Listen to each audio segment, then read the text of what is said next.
In this lesson, we will finish animating the villain's torso.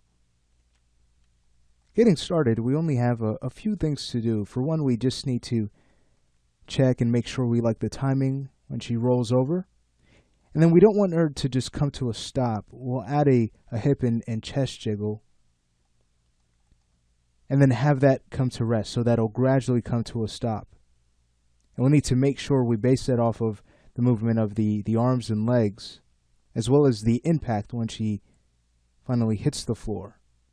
Alright, so let's go ahead and get right to work. We will bring back our controls.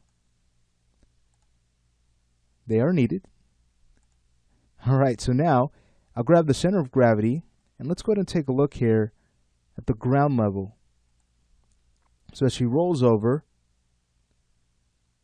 that's actually pretty good. What I'd like to do is on about frame 38, let's go ahead and rotate her up a bit more so she's not intersecting the floor. Much better. I'd also like to take the keyframe on 40 and just delay that one frame. That way she doesn't roll over too fast. Great. Alright, looking at 40, I'll now go in and actually rotate her up a bit higher. Again, so her arm isn't going through the floor as it is. And now that we have finalized that, we have this very nice roll. And we're going to make it look even better when we add in the jiggle, which we're going to work on right now. So let's go ahead and get started with the hips. So taking a look at the legs here. What I'd like to do on 40 is actually rotate them out in the z-axis a bit. That leg being up. Then a few frames after that, let's go ahead and bring them forward when the leg drops. So in the z-axis, we'll just go ahead and rotate them forward, not much at all. And it will gradually come to a stop. So on frame 50, for recoil, we'll have them rotate back slightly.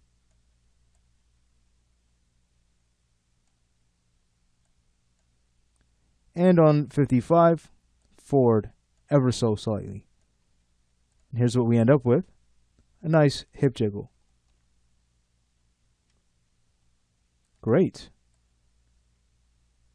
Alright, let's go ahead and animate the other axes so this feels organic. And we'll make sure to offset our keys for that very reason. Alright, so taking a look at things, let's go ahead and animate in our x-axis. With the leg dropping, we can go ahead and bring the hips down on around 43. And I'm going to go ahead and get the curve editor involved. It'll be a lot cleaner to animate this way. So we start to set keys. Notice in our x-axis, that's actually going to plant a key on our other tracks. So instead, just undoing that, we'll go ahead and use the keys we already have. And if we need to add any, we could always use the Add Keys tool. Alright, so on 43, we know that we want the hips to rotate down the x-axis. So I'll go ahead and grab the key on 44, bring that over to 43. And I'll start to drag this key up. What I find very helpful is Interactive Update, which we find underneath the View menu. So let's go ahead and enable that. Now we could start to tweak and see the change on the fly. So the hips rotate down. Now we can have them swing back up. A few frames after. Let's say on about 52. Alright, so here I'll go ahead and grab the key on 50, bring that over to 52. We'll just go ahead and drag this down to rotate the hips up. Not much at all. And again, they gradually come to a stop. So let's see if this key that we have on 55 will work. It actually looks pretty nice. We could always play the animation back. Yeah, I think that works.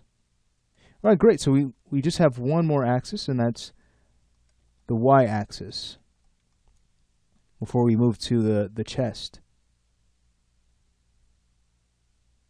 All right, so with the legs coming down the way they are, I'd say on about frame 42, we could have the hips rotate up, given that the leg is up here. So let's go ahead and grab the key on 44, bring that over to 42. And I'll start to drag this down to rotate the hip upward, but not much. And now we can have it drop a few frames after, let's say 46. I might use the Add Key tool here, so I'll just right-click and choose Add Keys, and then click on 46. Now we can right-click again and choose the Move Keys tool, and then drop the hips by bringing this key up a bit.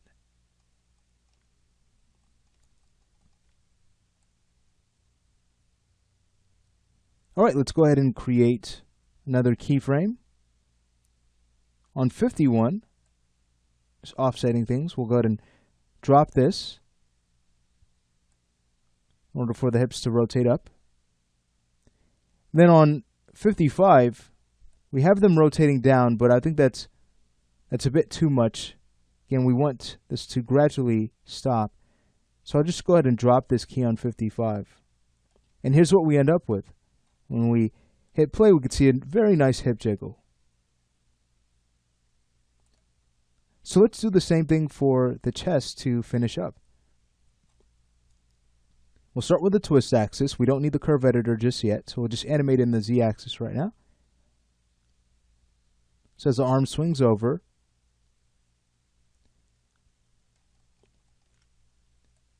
we can now have it start to rotate back. Since it's already rotated forward on 40, we could have it rotate back on 44. But not much. And then forward again on 48.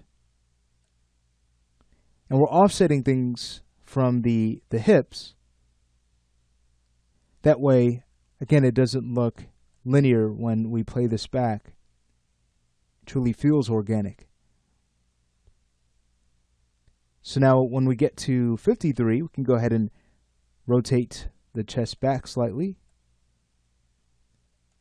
And not much at all on 55. We'll go ahead and just bring it forward a hair. Let's play this back. Beautiful. It's looking very nice. Wow. All right, so let's go ahead and finish up by animating in the other axes. So we'll now move to the x-axis. All right, so by the time we get to 40, the chest is already rotated down. So let's go ahead and bring it up very slightly on 43. And now, again, we can get our curve editor involved. So we'll go to our x-axis. We'll take the key on 44. We can bring that to 43. You could always use your key stats at the top. Here's the frame field. Then there's your value field. But let's go ahead and use the frame field here to bring it to 43. And again, we want the chest rotating back very slightly here, not much at all. I'll start to zoom into this key a bit more, just so we could see the amount of change we have from 40 to 43. And I'm using Control-Alt and dragging with the middle mouse button to do this, to zoom in a little bit more. I think that's better than just scrolling with the middle mouse button. By using Control-Alt, we have an interactive zoom. All right, so let's go ahead and move forward. So the chest rotates up, and now we can have it rotate down a few frames after, let's say on 49. We'll grab the key on 48, bring that to 49. We'll just bring this up a bit more. Now as it gradually comes to an end, let's say on about 55, we go ahead and bring that key down. That means we can go ahead and remove the key on 53. Don't need it.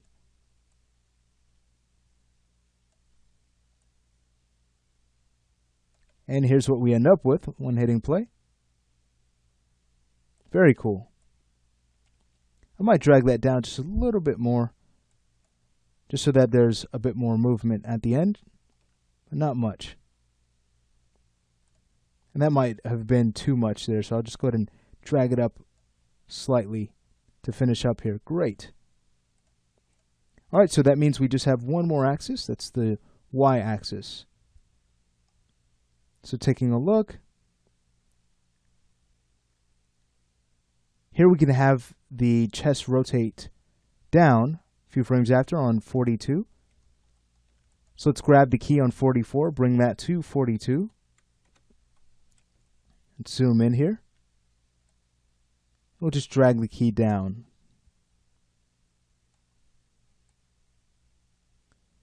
On 47, we can go ahead and bring the chest up. So I'll go ahead and drag the key on 48, just bring that to 47 and start to bring this up, but not much at all. And we want to keep an eye on the floor as we do this, just to make sure that she's not moving too much.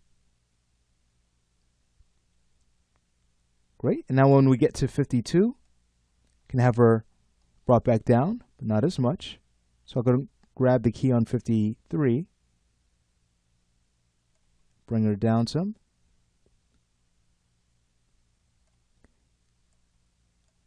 And we can finish by just dropping the key on 55 so it's not as high. And there we have it. So again, we'll close out of the curve editor. Let's go ahead and hide our controls. If you'd like, you can hide these connect curves by hiding the don't select layer. And we'll focus on this end. So we'll hit play. All right, take a look at that. Very nice. So we've created a natural looking jiggle in the torso so that the character just doesn't stop, but that she comes to rest naturally. So in the next lesson, we're ready to animate the head.